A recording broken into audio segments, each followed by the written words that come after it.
এই নিন, এই নিন,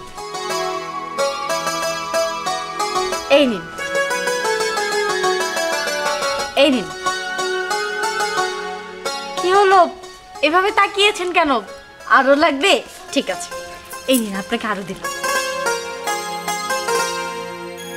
এই নিন।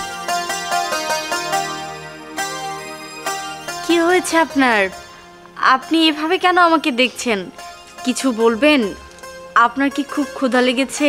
আসলে তোমার না আমার খুব সিনা সিনা লাগতেছে, মনে হইতেছে আমার নিজের খুবই আপন কেউ। তোমার একটু আমি শুয়ে দেখতে পারি? কেন না, আপনি অবশ্যই আমাকে ছুতে পারেন, কোনো সমস্যা নেই।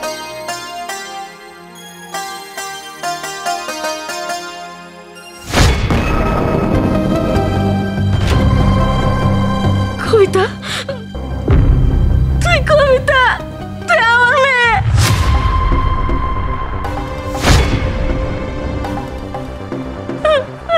তোমরা, এটা আমার মেয়ে। তুই কইছিলি মা, আমি তোর কত খুঁজছি। তোমরা জানো আমার মেয়ে ছোটবেলা হারাই গেছিল, আমি তার খুঁজে পাই নাই। ও মা, ও মা রে, আমি তোর মা, আমি তোর বেটা রাখছি, তুই আমার মেয়ে। তোমরা সবাই দেখো, এটা আমার মাইয়া, আমার মাইয়া। মারে, আমি তোর মা, তুই আমার চিন্তা করিস না। আরে এইটার আপনার মেয়ে কিভাবে হয়? আপনি প্রমাণ দিবেন কেমনে যে এটা আপনার মেয়ে? আমার মাইয়া চিন্তা আছে। এই দেখো, এই দেখো, এই দেখো আমার মাইয়া জন্মদান, এটা আমার মাইয়া। হাসাই তো জন্মের দাগ আছে ঘরের ভিতরে। কিন্তু জন্মদাগ থাকলেই কি আপনার মায়ে হয়ে যাবো নাকি? আরে আপনি কই আর উনি কই, একবার চিন্তা করে দেখছেন? আর উনার তো মা আছে। কইলো আগার তোলা, কইলো জিগার তোলা। মা তুই কষ্ট না, তুই কষ্ট না, তুই আমার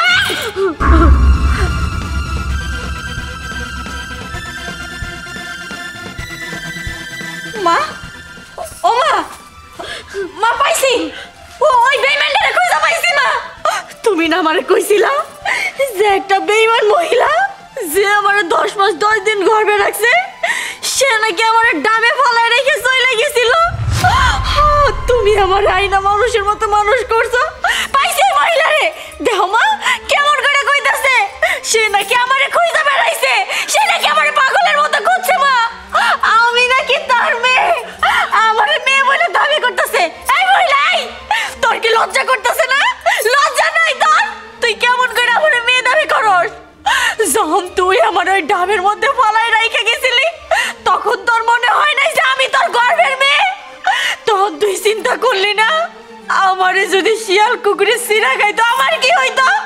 তখন তুই এই উপরালার কাছে কি জবাব দিতি? জবাব থাকতো না তোর কাছে। এখন কেন আইছস? হ্যাঁ, এখন কেন তুই আমার মেয়ে দাবি করতেছস? আমার মা নাই, এই যে দেখতেছস, এই যে দেখতেছস, এই মানুষটা নিজে না খাই আমারে খাওয়াইছে। এই মানুষটা আমারে নিজের মায়ের ভালোবাসা দিয়ে বড় করছে। তুই আমার মা না, জায়গা থেকে চলে যা তুই। মা, আমার লজ্জা করে না। কে লাগে জানার? আমি তোর মা, আমি তোর বেড়া রাখছি। তুই ভুল বুঝলি, তুই একবার ভাবলি না তোর আমি জীবন বাঁচানোর জন্য কেন এই কাজটা করছি। শুনতে চাস? তবে শোন, তোর বাপের অনেক সম্পত্তি আছিল।